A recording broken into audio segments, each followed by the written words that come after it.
बिस्मिल्लाहिर्रहमानिर्रहीम। अस्सलाम वालेकुम स्टूडेंट्स। आज का हमारा टॉपिक है एक्साइटेटरी पोस्ट साइनेप्टिक पोटेंशियल्स। नाम से पता चल रहा है कि पोटेंशियल्स को इसके अंदर एक्साइट किया जाएगा, मतलब मज़ीद बढ़ाया जाएगा। तो टॉपिक को स्टार्ट करते हैं एक एग्जांपल के साथ और साथ साथ मैकेनिज़्म को भी डिस्कस करते जाएंगे। सबसे पहला पॉइंट है कि एक्शन पोटेंशियल आएगा प्री साइनेप्टिक न्यूरॉन की तरफ से इस प्री साइनेप्टिक नोब में, यानी कि ये जो ब्लू कलर में बनाई गई है एक्सोन का टर्मिनल है, जो कि यहाँ पे इस डायरेक्शन से एक्शन पोटेंशियल आ रहा होगा एक्सोन से, और ये वाला जो नोब है इस नोब के अंदर एक्शन पोटेंशियल पहुँच जाएगा। मतलब प्री साइनेप्टिक मेम्ब्रेन तक एक्शन पोटेंशियल ने पहुंचना है, इस रीजन तक। तो एक्शन पोटेंशियल जैसे इस रीजन में पहुंचेगा, सेकंड पॉइंट है release of neurotransmitter from pre synaptic membrane.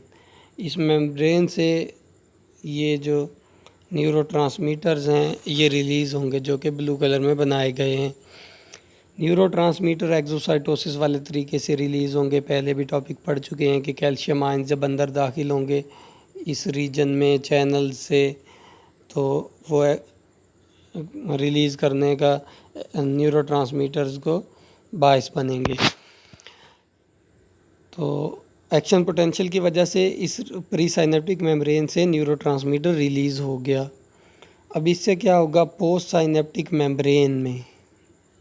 Third point है binding of neurotransmitter to sodium और calcium channel of postsynaptic membrane. याद रखना है कि यहाँ पर सिर्फ सोडियम या फिर कैल्शियम चैनल होगा जिसके ऊपर ये आकर बाइंड होंगे।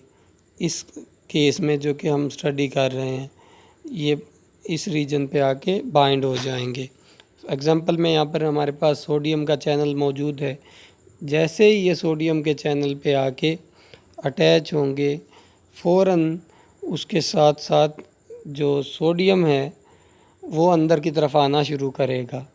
Opening of sodium channel causes inward movement of these ions and thus makes the membrane potential more close to threshold level।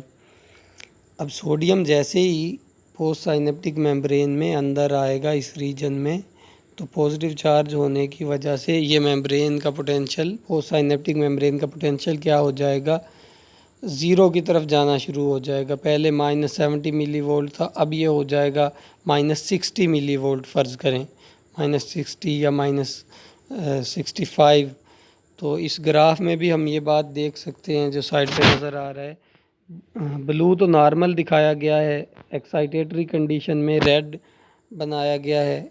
Red में इस पॉइंट में देख सकते हैं कि मेम्ब्रेन का जो पोटेंशियल है वो इस लेवल तक आ गया इस एक्साइटेशन की वजह से, अंदर सोडियम या कैल्शियम के आने की वजह से। अब बाकी जो थ्रेशोल्ड लेवल तक, इस लेवल तक पहुंचने के लिए जो गैप है वो बहुत थोड़ा है वोल्टेज का।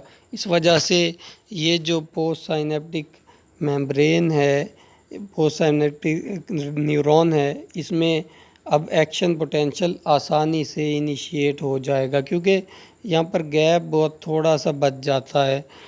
थ्रेशोल्ड लेवल तक पहुँचने में आसानी हो गई है।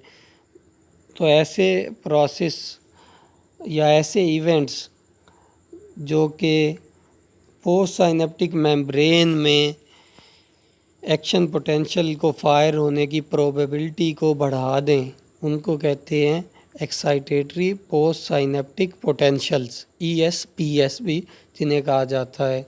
तो इस ग्राफ में देख सकते हैं कि नॉर्मल एक एक्शन पोटेंशियल होता तो इस तरह से होता, इस लेवल तक, थ्रेशोल्ड लेवल तक आता पहले, फिर उसके बाद स्पाइक बनती। लेकिन अब इस रेड वाली कंडीशन में एक्साइटेशन होना आसान है, क्योंकि पहले ही इस रीजन तक -60 मिली वोल्ट तक जो अफेक्ट था, इसका जो पोटेंशियल था वो दूसरे न्यूरॉन की वजह से आ चुका है। तो उम्मीद है ये टॉपिक समझ आ गया होगा स्टूडेंट्स को। तो इसके बाद टॉपिक डिस्कस करते हैं दूसरा, जो कि है इनिशिएटरी पोस्ट साइनेप्टिक पोटेंशियल्स।